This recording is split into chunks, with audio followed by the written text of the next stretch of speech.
everybody. You're tuning into Mad About It. I'm your host, Becky with the good hair. That's right, it's me. Alright, so today we're gonna talk about She-Ra. Pew, pew, pew, pew, pew, pew, pew, pew. She-Ra, She-Ra, She-Ra. Oh my god. She-Ra and the Princess of Power. Netflix original remake by Dreamworks. It's the dopest show on earth. I ain't never see a better show than this. I watch TV a lot. I was like raised by the actual television, you know.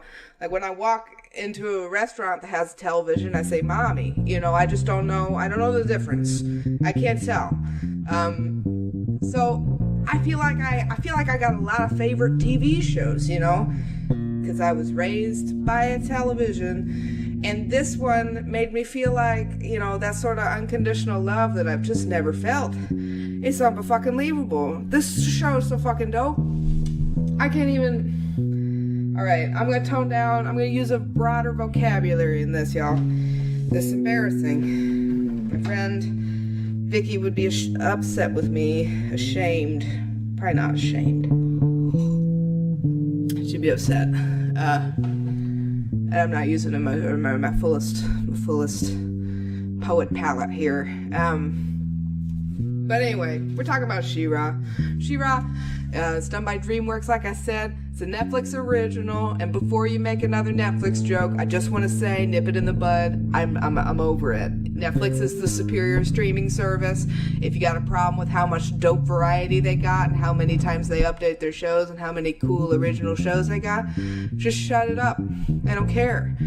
I will say that there are definitely shows on Netflix I wish it didn't exist. And I recently watched Dumpling, and I don't want to be a dick about it, but I didn't love it. Am I going to have an episode on Dumpling? No, it's not queer enough. The lesbian character in Dumpling was downright, like, offensive. I'm sorry. Like, she was so radical. I don't know any lesbians that are, like, actually that radical. Only online radicals. Like, nobody in person. Like, I've never met somebody in person like that. But anyway, so She-Ra is amazing. It's like the mother I never had. It's representation of queers and women in like a truly revolutionary sort of way. I'm obsessed with it. There's a million different body shapes. There's a million different skin tones. There's a million different powers. There's a lot of really positive, like, encouraging messages throughout the show. And the thing that I like about it the most, I mean, we'll get into it later, but the thing that I like about it the most overwhelmingly is the portrayal of relationships between women. The women in the show are just... Their relationships are super complex, and there's a lot of screen time. And this show, like, is the definition of the Bechdel test. Like, it's like, if anything, this show, like, if this show would fail the opposite of, like, if there was a man's version of a Bechdel test, which would be completely stupid. Nobody needs a male version of the Bechdel test. Please don't go out and make one. It's not necessary. Don't tell the MRAs about it. We don't need a male version of the Bechdel test. But if there was a male version of the Bechdel test, She-Ra would fail it. And as an angry lesbian, that makes me so fucking happy. It's like I'm not even angry anymore. Like when I watch She-Ra, I'm just teleported into this universe that I wish that I fucking lived in. And everything's goddamn fine. And like everybody likes me, and I'm celebrated for my differences. All I'm gonna say though, Scorpio is probably the one that I identify the most with, and Scorpio like seems like she's having a real tough time. Also, Ketra is like always very miserable. Anyway, we're gonna get into it. So it's not a utopia, don't get me wrong. But as far as like, it's like pretty, if compared to reality, it's a goddamn utopia. Don't kid me. Don't joke with me. Don't jest. It's fucking utopia, Scorpio and all. And I only say that because Scorpio seems like she's constantly getting the shaft, like, or I guess, anyway. I was gonna make a weird lobster joke. It's bad because she looks like her hands look like lobsters, but they're not. She's scorpion.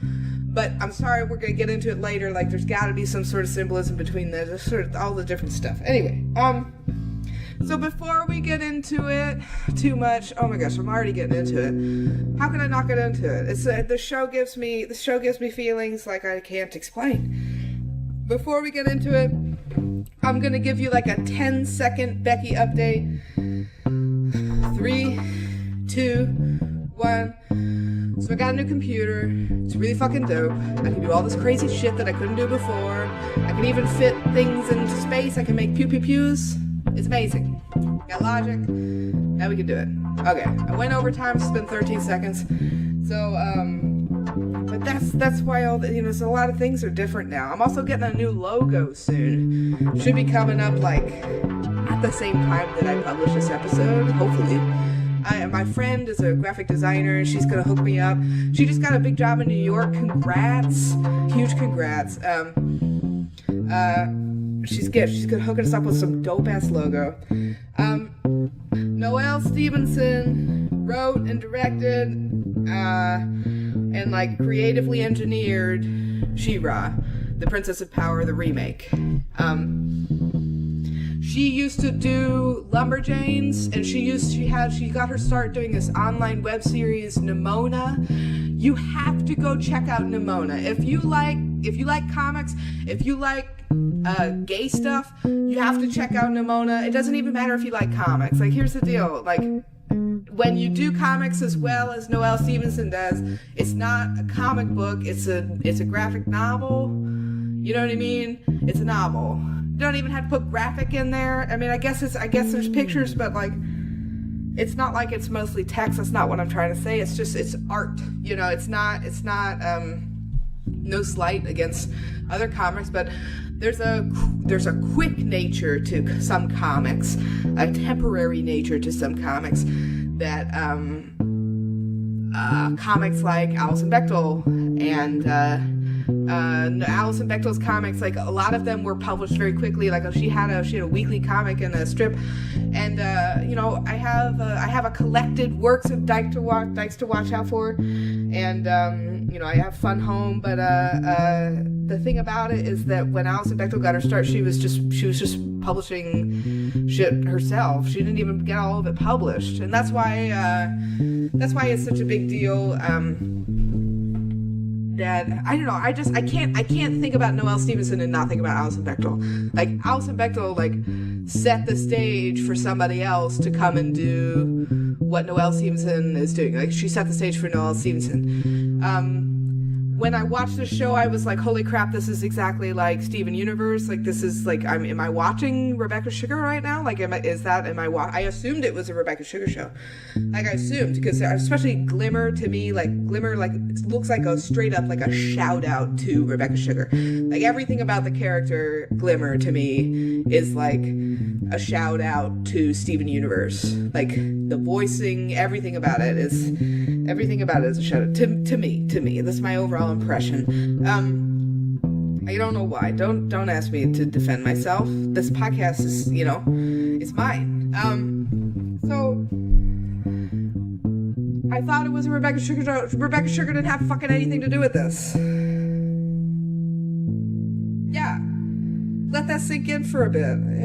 Have you seen She-Ra? Yeah, no, it's weird. Like, it looks like a goddamn Rebecca Sugar show. And then you remember that it's Lumberjanes lady. And then you're like, oh, wait. It just looks like, all of it just looks like Lumberjanes now. So here's the deal. Noelle Stevenson, if you're out there, I should probably just try to interview you. But Becky is like a real basic bitch. Real basic. And I am also like, just like trapped in my house shitting bricks about everything all the fucking time. But, so when I first started dating my girlfriend, we, went on like a friend date. We went as friends with our other friend that we knew from high school. And we all went and had sushi, and then said friend, third wheel friend, she was third wheeling by 15 minutes into the date, 100%. And because it just became a date. I'm sorry. There are some people that you just can't be friends with. My current girlfriend is one of those sorts of people.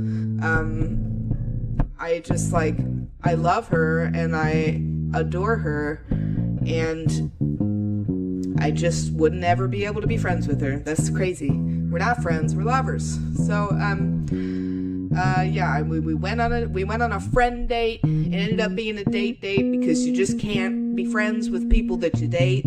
So we ended up dating like immediately after this friend date. Not immediately after, but we ended up dating a while, after. But we went on this sushi date. We had friend talk with our friend, and then we ended up just me and her going to this comic book store that's right across the street. It's on Granville in Chicago. We went to sushi, then we went to this comic book store, and this comic book store had Lumberjanes.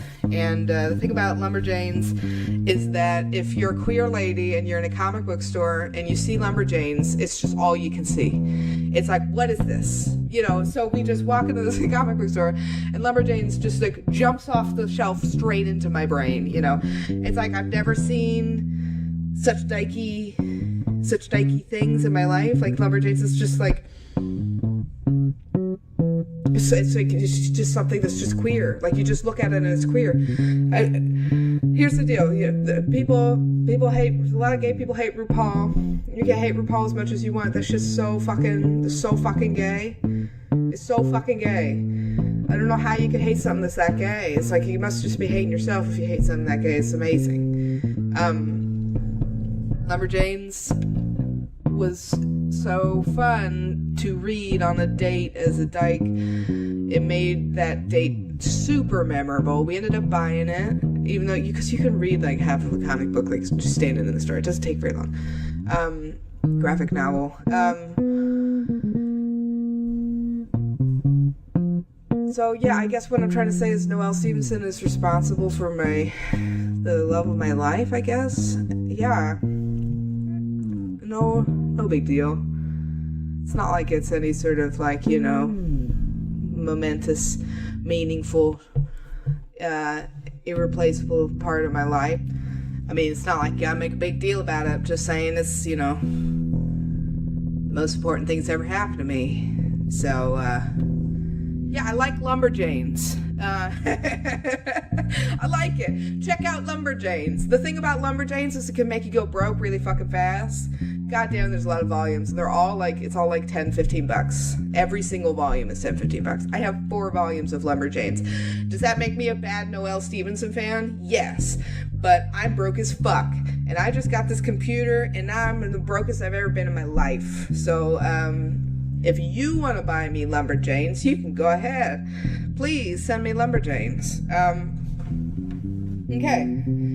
You have to check out Nimona, her early web series. She started this web series when she was at MICA, the Maryland Institute of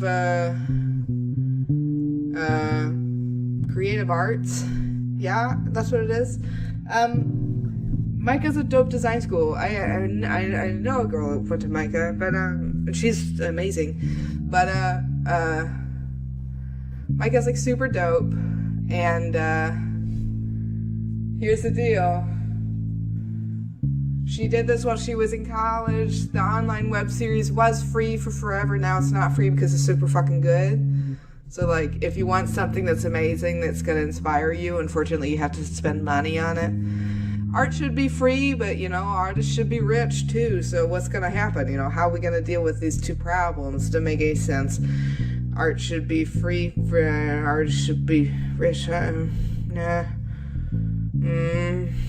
Okay, you see, you got to pay for it.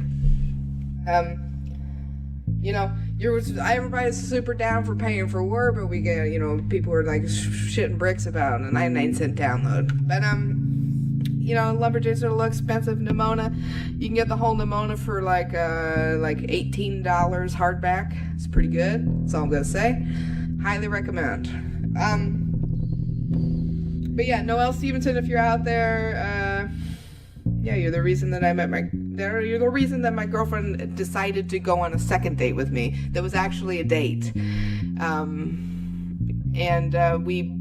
We traded these comics, and it was very cute. We read them, and we bonded over the unbelievably gay depictions. Unbelievably gay.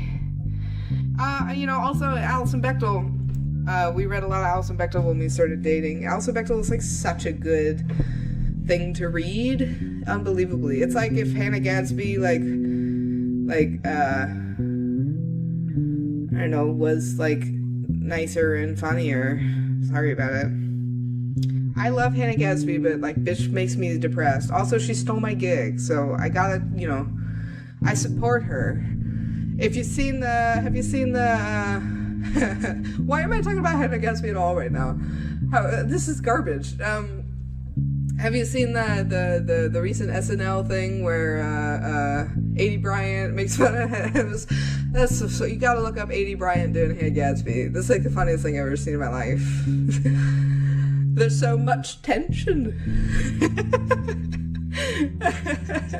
Who's going to break the tension? Oh, I used to host, but there's too much it's very funny. You should check it out. Okay, alright.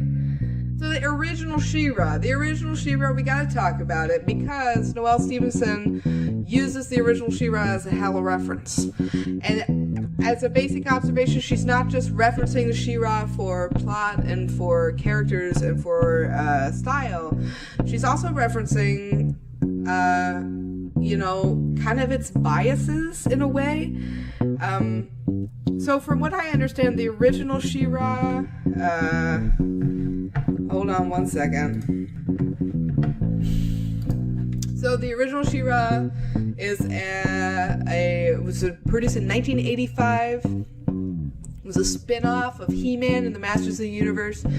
And the number one thing that you notice when you start watching She-Ra, the 1985 one, is that He-Man does fucking everything. It's all about He-Man. And She-Ra is like a side bitch in her own show. She's a side bitch in her own show. And she transforms, but her identity is a secret. Right? So if you've watched the new She-Ra, you know that her identity is not a secret. Everybody knows she's She-Ra, and in fact, she kind of like walks into places and she's like, "What's up? My name's She-Ra," and people are like, "You're a Horde soldier," and she's like, "No, I am the She-Ra," and they're like, "I don't believe you," and then she's like, "Let me transform," and it's like, yeah, and it's like got this transform sequence. It's fucking dope. And then we got the She-Ra, and they got the hair, and it's got all the dope shit. She's looking fine. She's looking fierce. And the original She-Ra, I don't know, man, it's like tits on a stick. Makes no sense. It's like all boobs, no nothing else. Tits on a stick. It doesn't make any sense. And it's like and all the guys are like, I mean, they all make Arnold Schwarzenegger look like a skinny weakling. Every single one of these He-Man guys. Even Bo is like, you can see like 10 different like muscles and veins in every single shot of Bo.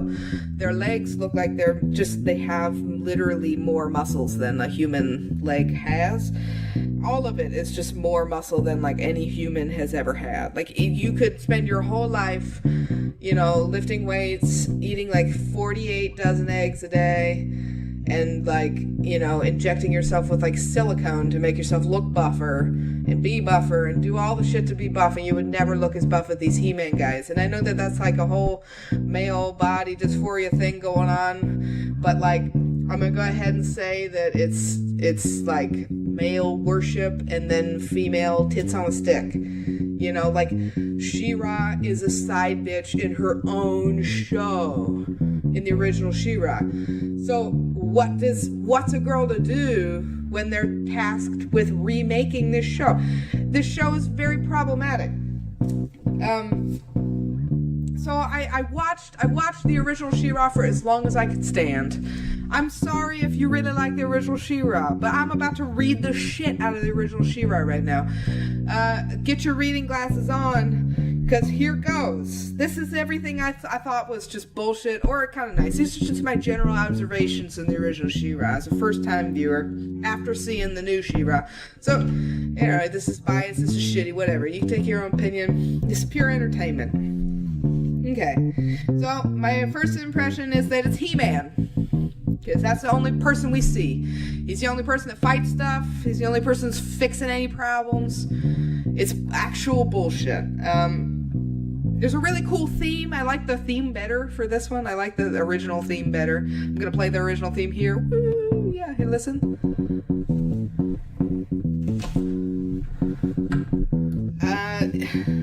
She-Ra's voice is like, beep, beep, beep, beep, beep. I'm She-Ra. She-Ra power. Power of She-Ra. I can't even do it, you know. And then the men's voices are like, yeah, She-Ra. I'll save the day, She-Ra. Yeah. It's like, what is the point of making a show about a woman who has superpowers that she never uses them, and He-Man always says fucking day? It doesn't make any goddamn sense.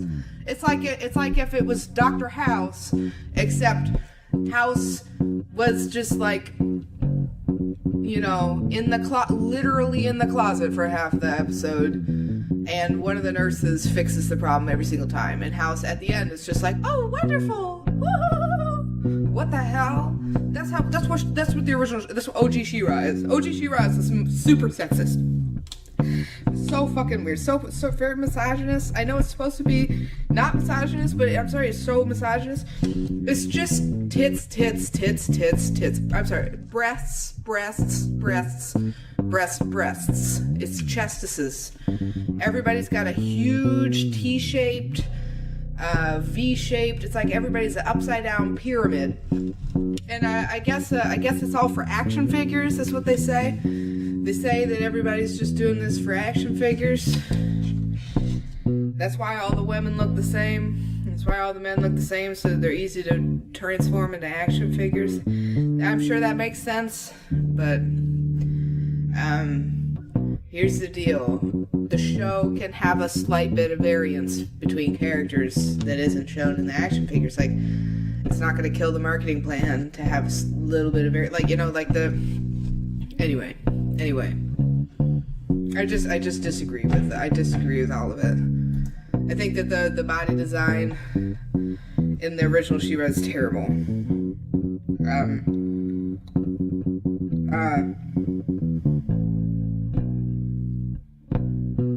I guess Adam is He-Man, and, you know, like how Adora is She-Ra, Adam is He-Man. And the thing is, it's like, you know, She-Ra, Adora and She-Ra is the same sort of thing in the original, but it just ends up being a completely different sort of dynamic because She-Ra's identity is secret. So, Adam is literally a caricature of a man. Cringe is weird as fuck. What the hell is with cringe? Say cringe makes me cringe. I think that's the point. But you know, cringe is a scaredy cat half the time and a fierce battle companion the other half of the time.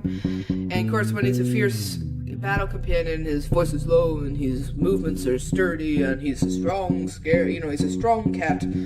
He's a fierce lion, you know. And then when he's cringe, he's a scaredy cat. It's like, I don't know. I can't. It's just misogynist. That's all about it. This idea of this, like, more feminine version being the weaker, like, inadequate, clueless, indecisive, useless, like, obstruction.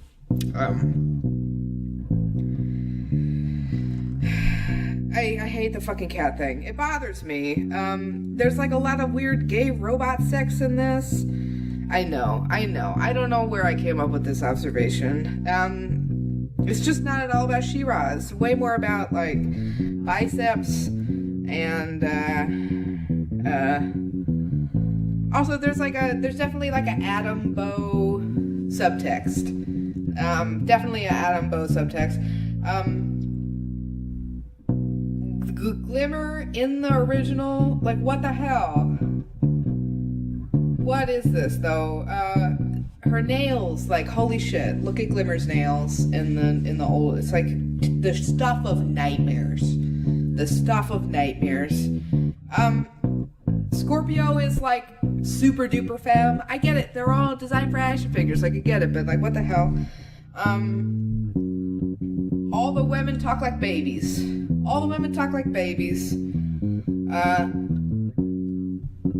Shadow Weaver is like thin, scrawny, witchy. She's like sexy.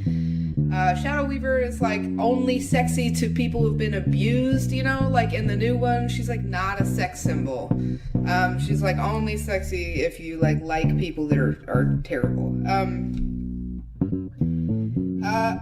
Catra transforms with her mask in the original She-Ra, which I think is a really interesting distinction between the old She-Ra and the new She-Ra.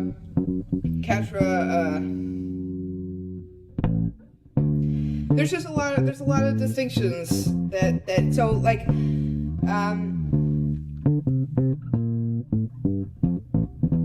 the women are just so dependent on the men in the OG She-Ra. They're so dependent.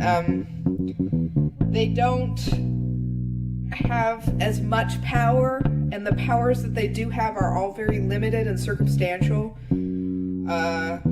Adora is like not the same character. I think that weirdly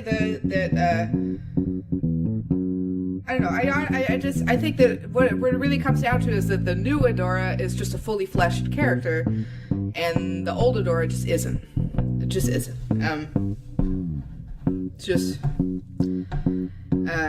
It's just not.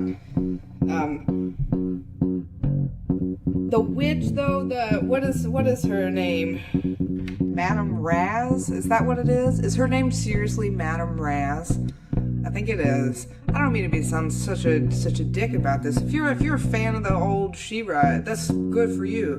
I'm just saying, what the hell with all this? Like, the broom is not a good person. It's like the most sexist thing I've ever seen in my life. The broomstick that she rides is like an angry, abusive bitch husband.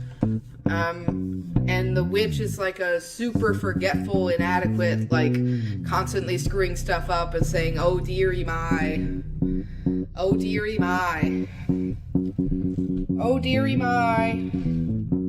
Everything is just so binary. It's just a really, really binary show. And all the weapons are phallic. Everything is really masculine. All the robots are men. The men are 6 times bigger than the women. There's just a lot of masculine superiority. A lot of like, oh, He-Man. The witch is so like embarrassing. It's just awful that anybody would see a witch like this. I just like witches too much. You know, I identify too much with witches.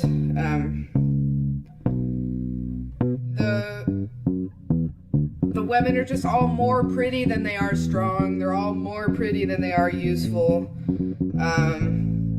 Everything is also really gay. It's just all really homoerotic to me. Everything about it is really homoerotic. Like, the male characters seem to only be able to rely on other male characters, and the women characters are just constantly in peril. It's just bullshit. And when I say it's gay, I don't mean it's gay like the new She-Ra is gay. Like, the new She-Ra is way gayer. It's just a totally different type of gay. OG She-Ra is like closeted gay. It's weird. It's like subtext only. It's important for like what the remake does. Like, the remake takes all these things, and instead of apologizing for them, they kind of just do that anyway by changing it. So, like, you know, there's no people of color in the whole She-Ra, except for, I guess, later in the series they add like one black character. There are a wide variety of skin tones in the new She-Ra. There's also a wide variety of body shapes in the new She-Ra. I mean, I guess admittedly our action figure making abilities have improved since the original She-Ra. I just feel like that's just not a good reason to make everybody's body the same. I just think that the 80s was obsessed with it and making everybody's bodies the same. And we're still obsessed with making everybody's bodies the same. And that's why when I see a show like this, that everybody's body's different, it just like, it's like, at first I was like mad. At first I was mad about it. At first I was like, wow, this is so annoying. This is so forced. That's what I thought. This is so forced. It's like, what about this is forced? Like, why do I feel like this is forced? Why do I think it's forced to make Glimmer like a little short and a little curvy? She's a little shoddy, you know what I mean? like the new Glimmer is a shawty. She's cute. She's, oh man. Like if Glimmer was a person in real life that like is actually my current girlfriend, you know. So like I just, you know, I am like weirdly attracted to Glimmer. I'm not used to being attracted to a cartoon. Like they all don't look like bodies, but all these cartoons, like, it's not like, and none of them look like bodies, but they all suggest bodies. You know, they're suggesting different types of bodies. And that's like actually just revolutionary, you know, and it's all in a flattering way. It's not in a parody. That's the thing. So there's lots of cartoons that have lots of different body shapes, lots of different body representation, lots of different body positivity, but there's not a lot of shows where it's not parodied. You understand? Like She-Ra does all of this representation and does all this without making it a parody, which is like amazing. I don't know.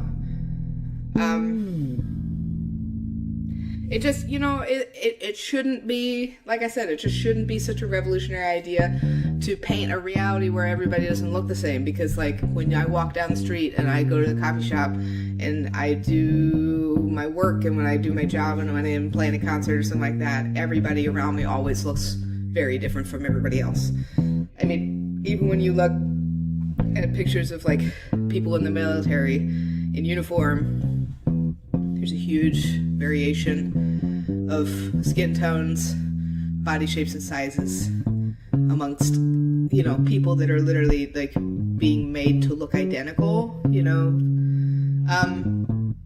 The human bodies exist on a spectrum, human sexuality exists on a spectrum, human gender and gender identity, sex and gender identity exist on a spectrum. And for some reason, when I see that depicted in a show, initially it made me angry and annoyed and uncomfortable. And then it was just like, oh, I'm just forced to confront what I am instead of watching some sort of like fantastic reimagination of what I'm not. Does that make any sense? Like, of course I love She-Ra. Like, of course I love She-Ra. But I find it so strange that I ever spent any amount of time not liking She-Ra. You know? It's so queer. It's so female. It's all the things that I love. It's all the things that I am. I don't know why I wouldn't like it. I suspect it's probably like internal shit. I mean, it's also, I just kind of slow to warm to TV shows. It took me a good solid 4 episodes to get into She-Ra. I know I gave like a huge intro and stuff, but it took me a solid 4 episodes. Probably just internal hatred. Eternal. So Noelle Stevenson, she wrote The Lumberjacks, she wrote Nimona. We gotta talk about, so I've read some of her interviews. And her interviews, she's more well-spoken, she's way better spoken than I am. You should just go read some of her interviews. I'm gonna link some of the articles that I read in this, and she talks about how basically if there was something in the last show that she didn't like, she'd turn it into a strength, you know. So, you know, all the body shapes were identical in the last one because of the action figures. So she made a really conscious effort to make all the different body shapes.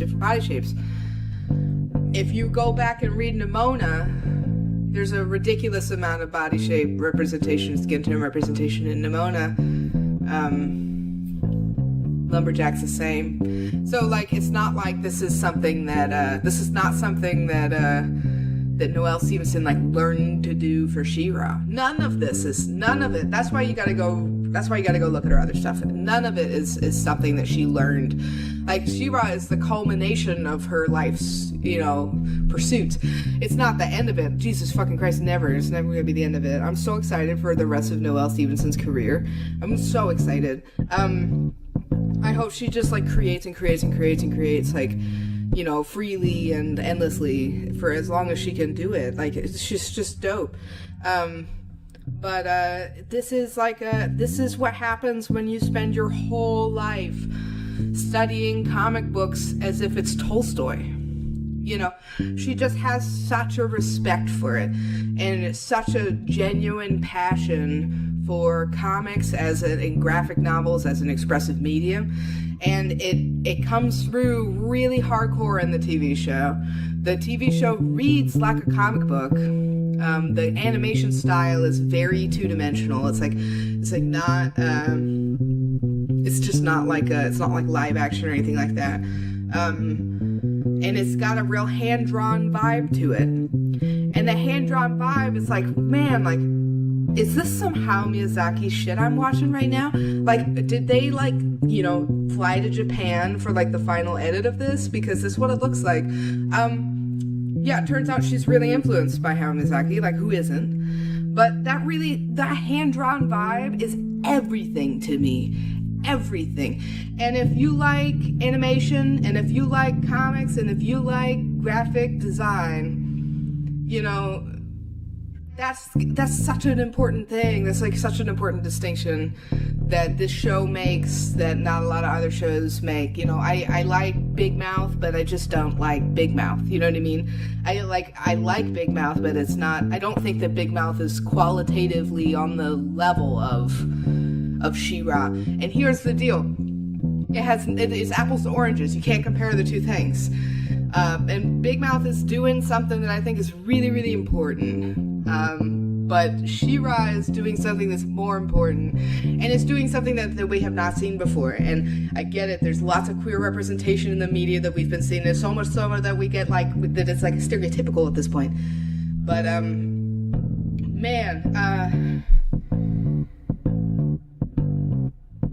it's just so queer.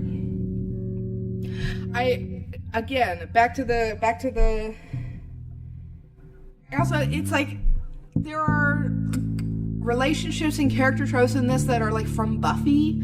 I don't know, I haven't seen this in an interview. I tell you there's no way she hasn't watched Buffy. There's no way.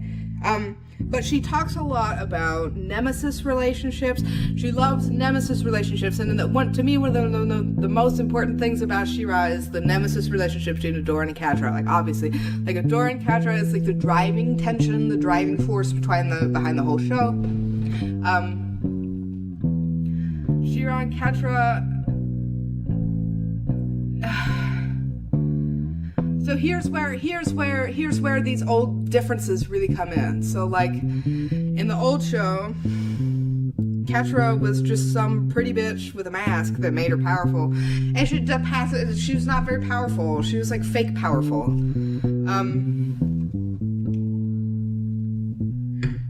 She was, like, fake powerful. So it's not even, like, real power. In this show, Catra, I mean, she has a mask. It never comes off. I've never seen her take. And her powers don't go away when she takes it off. Maybe they do. Maybe we haven't seen that. I've watched the show 4 times now, and Catra's mask does not make her transform or not transform. It doesn't seem to be a factor. Adora needs the sword and for the honor of Grayskull to transform. And she's got to, you know, I guess, like, get in the zone for it. She, like, doesn't really know how to control her powers yet, which is, like, such a big thing for me. Like, training sequence, aka, like, sudden Slayer status, like, you know, discovering that you're the She-Ra, discovering that there's only one She-Ra, there's, you know, and the power of the She-Ra can make you go crazy, and how, like, all this difference, it's just very Buffy, but it's also, like, you know, so She-Ra, in the original She-Ra, she's Clark Kent style. It's got a secret identity. Apparently, they wanted to have a secret identity in the new She-Ra, but that Noelle Stevenson was like, "Yo, we got 24 minutes. How much time of this 24 minutes are we gonna spend with She-Ra running back and forth explaining why she's got a secret identity? It's gonna be too fucking hard to do." So instead, they're just like, "Screw it. Let's just make it like, okay, we can't hide the fact that she's got this big She-Ra sword. The big She-Ra sword's gonna be the deal." Yeah, it'd be pretty hard to hide that sword. The sword is, like, so dope. I'm just, like, a sucker for a sword. I fucking love swords. As a kid, I was like, hell yeah, swords. 24/7 swords. And now it's like, I don't really give a shit about swords. It's stupid. Why would I want one? But do I want a She-Ra sword? Fucking yeah, I do. Fucking yeah. Especially when I watch the show, I'm just sitting there like daydreaming, like swoosh, swoosh, all the fucking time. And I would love to have a transformation sequence where my hair becomes 400 times longer than it is and then grows back to being short after. Adora, like, looks like my cousin that does CrossFit. Like, she looks exactly like all college white blonde girls that do CrossFit. All of them. You know what I mean? And that's, like, dope. We have not seen, like, an actual strong person as a woman main character. Like, somebody with definition in their arms. Somebody that doesn't have big tits. She has, like, boobs, but they're, like, almost flat. Like, she looks more like she has just, like, a regular, like, athletic, functional body. And to have an athletic, functional body represented as a female is, like, again, groundbreaking. How sad is that? Like, can we just have a collective, like, brah, brah, for how fucking sad that is? That this show, it's a 2018, it's the first time I've ever seen, like, an actually athletic woman depicted as a superhero, and she's an animation. Yeah, you remember Tomb Raider? I'm sorry, Angelina Jolie is not an athlete. You know? The closest thing we've seen to this is that lady who's always in all the Fast and Furious movies. That, like, super hot lady who's always, like, giving, like the last, like, bit of advice before the big thing. Who is that lady? It's, like, not the pretty skinny one, the, like, butch one that's, like, it's a rude to say she's kind of butch. She's kind of butch. What is her name? I love that actress. I'm obsessed with that actress, honestly. I used to, like, as a kid, I would just watch movies with her in it because I was like, damn. But it's so fucking stupid because any movie that she's in, she gets, like, 4 lines.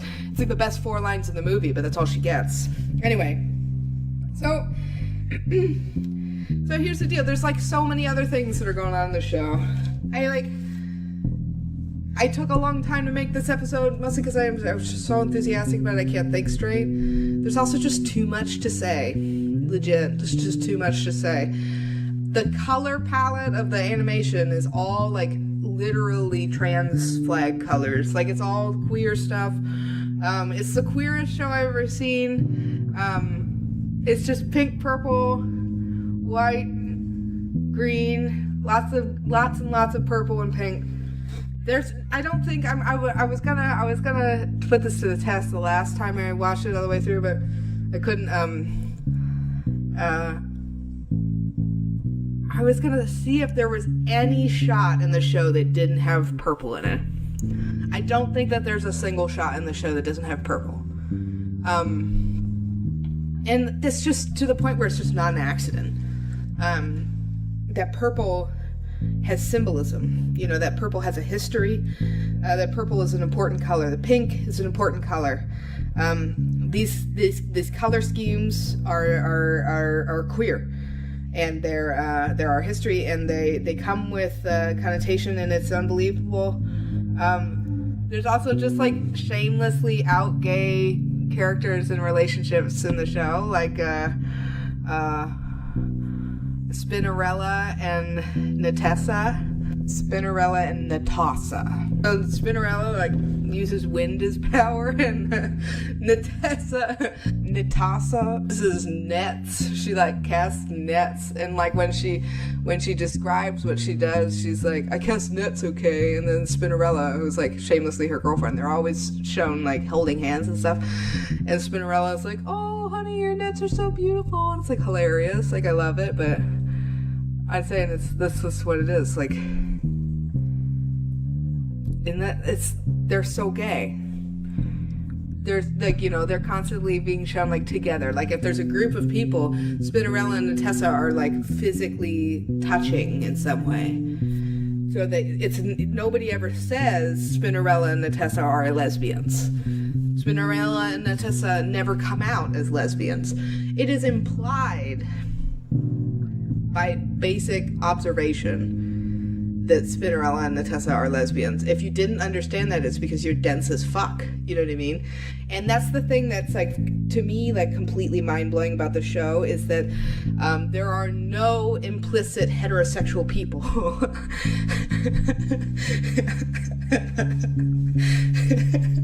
Nobody is assumed heterosexual. Like, no one. No one is assumed to be straight. There are no, like, there are no exclusively heterosexual people. Like, wow, you know, there's no show like that. Like, even the L Word, like, Tina, like, goes and dates that guy for a while because Bet cheated on her, and then, you know, Alice has some relationships with dudes, but, yeah, I mean, even the L Word,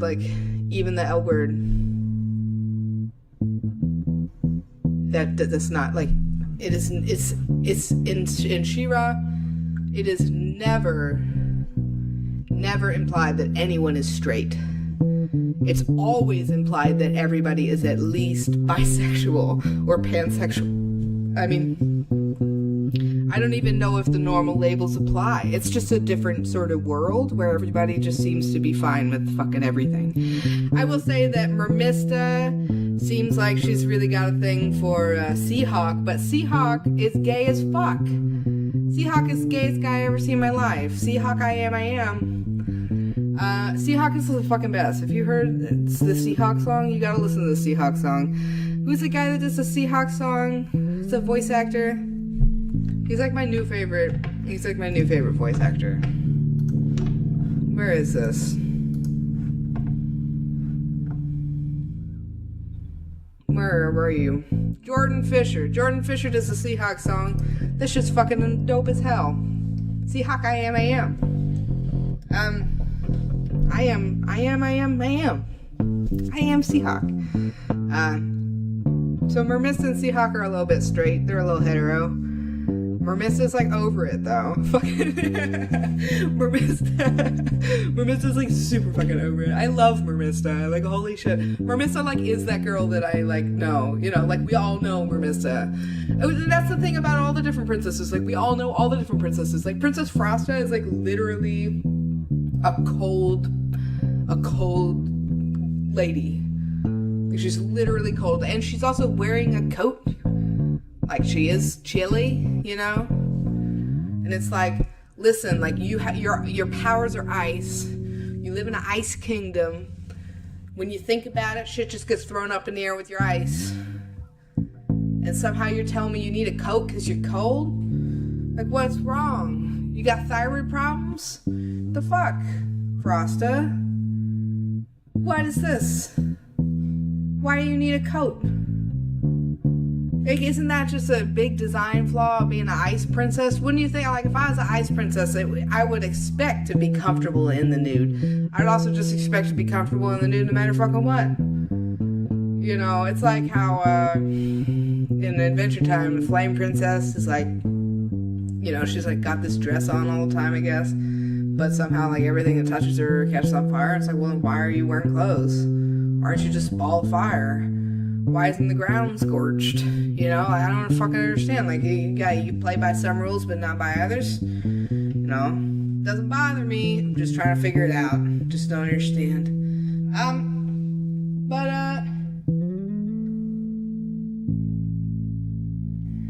Perfuma is the power that I actually want. Bitch can control plants. She just, like, makes plants come out of her hands. I would love to have that power. Holy shit. I can't even put into words how much I love plants. I like plants a hell of a lot more than people. I like plants more than, everything. And if I could make them come out of my hands, I'd be fucking stoked. I'd be so stoked. Oh my gosh. I'd start a flower shop first thing, for sure. Just be like, making money out my ass, literally. Just shitting out bouquets. Be fun as hell. I'd love to be Perfuma. For some reason, Perfuma is like the damsel. I guess supposedly plants are not a strong power. What the hell, Perfuma? Grow some self-esteem. Try that crap out for a bit. bitch got power control plants. I think she's just like, she's too California for it. Do you know what I mean? She's so California. Is everybody showing the show? Like, she's so California. And, like, she's just not gonna think about, like, the Poison Ivy shit she could be doing. But she's Poison Ivy. So, like, why try to be something other than Poison Ivy? I don't know. Oh my gosh. But Perfuma, she's like when they're getting rescued, they're like, oh, like, we are helpless to the Horde, like, the plants can't stop the Horde, and then, like, the plants do stop the Horde, and I'm just like, well, fucking Perfuma, you were never helpless. Perfuma shamelessly just had a huge ass crush on She-Ra. Did you see Perfuma's face when She-Ra showed up? Perfuma literally just came all over the place. And then she was just like running up to She-Ra, and she was just like, oh my god, it's She-Ra, I want to ride this. And I'm just like, yeah, but you do. Like, don't pretend like you need to be rescued by some big ass She-Ra bitch when all you really want is to watch She-Ra rescue you. Like, get in line. Everybody's waiting for She-Ra to rescue them, myself included. I can't shoot flowers out my hands, but, you know, maybe that makes me more important to save than Perfuma, you know? Or where's my She-Ra visit? I don't understand. I'd feed you, I'd sit you down, all the shit that fucking Perfuma did. This is some bullshit. Perfuma don't need help. Plants are not a useless power. She could have just overgrown all their shit to begin with. I guess the heart blossom was diseased. I guess that was the whole deal. Yeah. Sure. My heart blossom's diseased. You know what the heart blossom looks like? A big old clit. That's what it looks like. I ain't never seen something look just like a fucking clit in my life. Perfuma is like, oh, She-Ra, you're the most invisible, blah, blah, blah. And then she's like, I need help with my diseased clit. Like, that never works for me. Why is it gonna work for Perfuma? You know why? Because Perfuma's California AF. Anyway, I'm bitter. I'm gonna go listen to my own episode about bitterness after this, but here's the deal. Perfuma, she's got real power. Thinks she doesn't. All is some sort of ruse. Get She-Ra, come rescue her. It's like, weirdly, exactly what I want in a woman, and also exactly what I hate in women. I'm gonna stop. I'm already such in a hole about this. Perfuma, yeah, I'm conflicted. The heart blossom is 100% a clitoris. That is what that is. Yeah. And yeah, watching She-Ra heal that shit was dope. At the end of the show, there's like a huge thing where basically just all the clits in the whole kingdom all the clits in all the kingdoms get healed by the She-Ra sword. You tell me that isn't a big old metaphor. She literally uses her sword and her power and heals all the clits. Yeah. Everything is a diamond. Everything is a diamond or some sort of vagina shape. It's amazing. Everything is a triangle. Everything is a diamond. Everything is a what is it? What is it called? A parallelogram? There's just a lot of, like, imagery that isn't phallic, you know what I mean? And it's amazing because there's just, everything is phallic. And, like, there's a lot of crystals and witch stuff and oh my gosh, I forgot, the witch in the new one, what's her witch's name? What's the witch's name? Madame Raz. Madame Raz is the one in the original show that's got the horrible broom boyfriend. Oh my gosh. I literally hate the broom. I hate the broom. And Madame Raz is a way better remix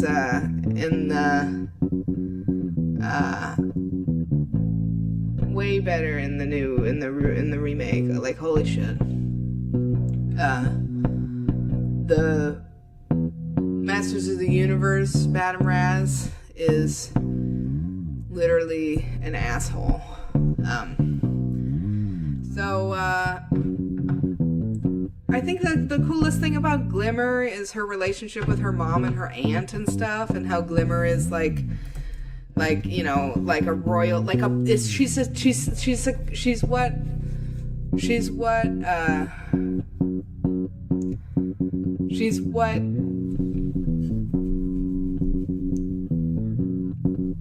what a prince usually is. You understand? Like, yeah, she's what a prince usually is. So we get this like sort of like Prince Joffrey line, except if like Prince Joffrey like wasn't a sociopath. That's like what Glimmer is, except she's, you know, she's got magic powers and stuff. She's like she's super principled. She's got a lot of bold ideals. She's very idealistic. She like, I don't know, I like identify with every single character, every single one of them. I identify with every single character, but I identify with how ambitious and how like eager and how proactive Glimmer is about a lot of stuff. And I identify a lot with Scorpio, probably the most. Mostly because Scorpio is like between factions. Scorpio is between worlds. Scorpio is like between species, almost, you know. She's like part scorpion, part human. And she's a princess. She's a scorpion princess. And she's got, you know, poison venom in her tail. And the thing about Scorpio that I really identify with is that Scorpio is very, very androgynous. So androgynous that she almost kind of seems half male, half female. Like from like her torso is male, her legs are like half male, half female, kind of male, honestly. And her hair is half male, half female, and her voice is like very, very female and goofy, but also like weirdly like the henchman. Do you understand? Like she's the henchman type. And she's always picking people up. This is literally my MO, you know, like everything I do. Like, I am Scorpio. I identify hardcore with Scorpio. Scorpio to me seems like a thoroughly non-binary character. So non-binary that she might even be like, I don't know. I can see a really strong argument for Scorpio representing like intersex people. She seems to be between worlds. She does not seem to be distinctly one or the other. And I'm not sure if that's her presentation or if that's just how her body is. When she dresses up for the prom, she's wearing like a dress and she's got boobs and all this stuff. But she's still, you know, she's still androgynous even in the I mean, she's really girly in the dress up stuff. But I just think that Scorpio is halvesies on just about everything. And I wouldn't be surprised if Scorpio ends up falling for some guy later, because she is like, I don't know, she really is like looking for family, you know? I just think her personality would fit better with some guy, especially some guy in this universe. Like, she just needs somebody that, like, you know, like, likes being taken care of. I know that sounds terrible, but she just, like, really wants to take care of somebody. She, like, you know, did not seem to get a lot of love in her upbringing. It just sounds like she's been rejected by, like, everybody on all sides. Like, the Horde doesn't really seem to like her other than the fact that she's, like, good at fighting. And, the rebellion like totally rejected her, like the princess world totally rejected her. So like I just don't understand fully the extent to which Scorpio is representing things, but I just think that, you know, in summary, Scorpio is definitely shaking things up. Definitely it's just dope to me to have a henchman style character as a woman, like, you know, whatever her gender ends up being. I keep saying her because, you know, it seems like Scorpio liked being female at the prom episode. So I'm working with that. And everybody in the show is pretty much a woman. So, yeah. I don't know, man. Who am I to say? Scorpio deserves better. But, of course, it's not my place to, you know, say that Scorpio is non-binary. I don't think that that's officially stated, but the thing about the show is that it doesn't officially state a lot of things, like, on purpose, so I don't really know what the protocol here for this would be. You know, she dressed up like she presented very female for the Prime episode. She presents female in every episode. You could just say, whoa, Becky, she presents female all the time. She's not even presenting non-binary. She's just tall and muscular. Like, yeah, I get it, but I'm just saying, like, you know, as somebody with gender problems, I see a lot of myself in Scorpio. I'm not sure if it's fair for me to even say that, you know, like, then we're getting into the super messy politics of saying that anybody that looks a certain way is presenting a certain way, and, like, how, you know, and it's like, I get it, you know, plenty of people, they don't look any certain way, and they identify however they identify, and it's just got nothing to do with it. But we're dealing with an animated television series where how these people look means more than how people look in the real world, because they're being drawn a certain way. So it's like, I mean, I guess in a way we're kind of dealing with our superficial instincts when we're dealing with comic books at all. So if we're dealing with our superficial instincts because we're dealing with comic books, you know, does that mean that if you like comic books, you're a little bit shallow? I don't think so. Because fucking look at these comics. Look at all the other comics that we're talking about. I mean, the Joss Whedon comics, they're all everybody's pretty all the time, but would you say that the main appeal is how people look? Never. It's just kind of part of the fantasy. With Alison Bechdel, everybody looks real queer and real, like, dykey, and it's all very, you know, it's different. And would you say that it matters the way they look? Yeah, it does. They're supposed to look dykey and weird and queer. You know? I mean, I guess I'd probably be the only person in the world that's actually bothered by what I'm talking about, but, like, I guess what I'm trying to say is that, like, you know, it is all very image obsessed, you know, and all of this is really image obsessed because we're dealing with a fucking picture. So, I mean, you know, is, like, visual art superficial? Like, I guess so. This type isn't, you know. But even still it is. These, you know, all the different pictures are like a romantic, fantastic ideal of what all these different sort of characters are. But it also lets you use your imagination. I don't know. Anybody watch Squidbillies? That shit was hilarious. Squidbillies is dope. Squidbillies, everybody's horrifying looking in Squidbillies, you know. Like, everybody looks disgusting, and it's almost like, oh gosh, like, how depressed is this person that, like, this is their view of, like, of people. But that's part of the joy of it, I guess. I mean, I don't know. What am I even talking about? I'm talking about Scorpio, right? I'm talking about how Scorpio, like, to me, reads as between genders. But who am I to say that? You know, who am I to say, you know, maybe Catra is between genders. Who fucking knows? Maybe Adora is between genders. They're all kind of, everybody's gender ambiguous, in a way. Everybody's pangender. I think pangender is a better way to say it. Nobody's gender ambiguous. Everybody's communicating clear gender, but they're communicating more than one gender, if that makes any sense. Like, Adora is distinctly female, and she's very femme, and She-Ra is very femme. You know, the transformed version of Adora is, I think, in a lot of ways more femme. But, you know, is it fair to me to say that any of this is anything, you know, or is it even fair to say that anybody has any sort of, it's like, why do I even have this podcast? I don't even understand. Like, how can I say that I feel like Scorpio is non-binary without stepping on any toes, without being wrong, but with bringing up something that I feel in myself in my bones? You know, it's just something that I feel. And when I watch the show and I see Scorpio, I get pumped because shit's fucking how I feel. A lot.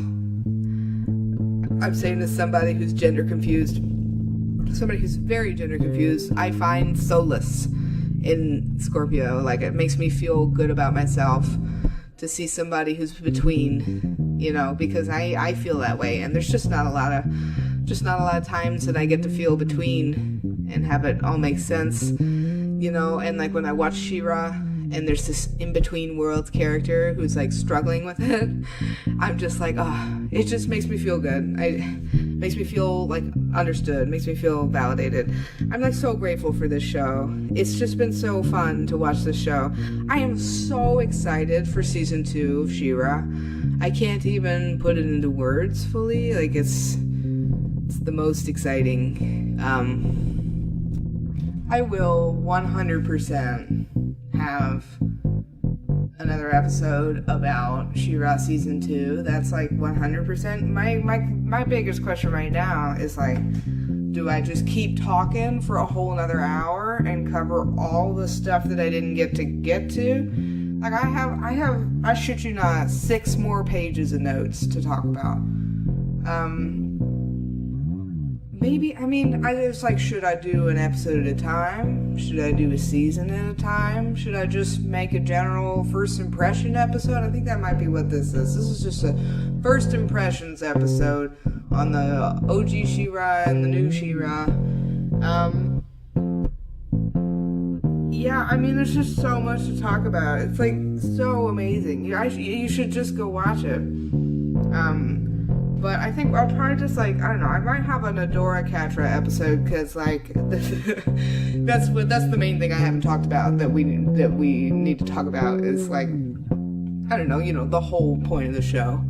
That's what the fucking show's about. This is what the whole thing's about. It's about, I mean, I guess there's, you know, the Adora thing, but like, no. It's all about fucking Adora and Catra. It's so good. They're so good. They have so much chemistry as cartoons and as characters. It's amazing. So yeah, I think we're gonna have a whole She-Ra and Catra, or Adora and Catra, however you want to pair them up. Hair or no hair, that's what we should call it.